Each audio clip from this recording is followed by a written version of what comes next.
Hello guys, మనకి IPL 2025 సీజన్లో కనుక ఒకసారి చూసుకుంటే ఆర్సీబీ ఎక్సలెంట్గా పర్ఫామ్ చేస్తూ ఉంది. ఎందుకంటే ఇప్పటి వరకు వీళ్ళు మొత్తం 8 మ్యాచ్లు ఆడితే వాటిలో 5 మ్యాచ్లు గెలిచారు. దాని తర్వాత 3 మ్యాచ్లు ఓడిపోయారు.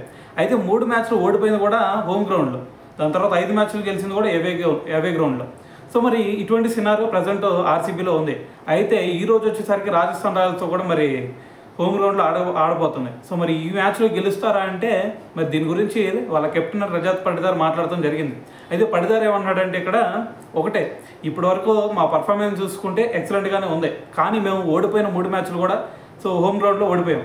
అయితే దీనికి రీజన్ ఏంటంటే మాకు ఇక్కడ అనుకూలంగా లేదు. సో మేము ఎలాగైతే పిచ్ ఉండిద్ది అనుకుంటున్నామో సో అలాగైతే మాకు కనిపించట్లేదు. దాని తర్వాత టాస్, ఇంకో విషయం ఏంటంటే టాస్.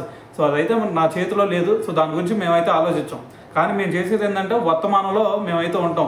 సో మరి నెక్స్ట్ ఏం జరిగిద్ది, తర్వాత ఏం జరిగిద్ది అనేది మాకు అనవసరం.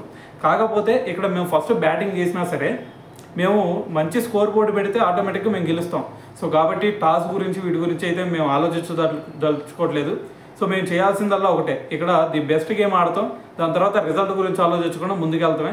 సో దాని తర్వాత ఇది ఐపీఎల్ సీజన్ అంటే మరి వరుసగా మ్యాచ్లు ఉంటాయి కాబట్టి మరి ఇప్పుడు ఈ మ్యాచ్లో ఏదైతే పొరపాటు జరిగిద్దో సో దాన్ని నెక్స్ట్ మ్యాచ్లో మళ్ళీ పునరావృతం కానియకుండా మేము ముందుకు తీసుకెళ్ళాలి అని చెప్పేసి పటిదార్ అయితే మాట్లాడటం జరిగింది. సో ఏదైనా సరే మరి అంతకుముందు ఇదే గ్రౌండ్లో మేము చాలా మిస్టేక్ చేసాం. ఆ మిస్టేక్స్ మళ్ళీ ఇప్పుడు రీక్రియేట్ చేయకుండా సో మరి మేము ముందుకెళ్ళి సో ఈరోజు ఎలాగైనా సరే ప్రత్యర్థిని ఓడించాలి అనుకున్నాం అని చెప్పేసి సో పటిదార్ అయితే మాట్లాడాడు అనమాట. సో ఏదేమైనా సరే మరి ఈసారి ఆర్సీబీ పర్ఫార్మెన్స్ చూస్తూ ఉంటే ఖచ్చితంగా వీళ్ళు ప్లే ఆఫ్ రేస్లో ఉంటారు. దాని తర్వాత ఫైనల్ లిస్ట్లో కూడా ఉండే ఛాన్స్ అయితే కనిపిస్తూ ఉంది.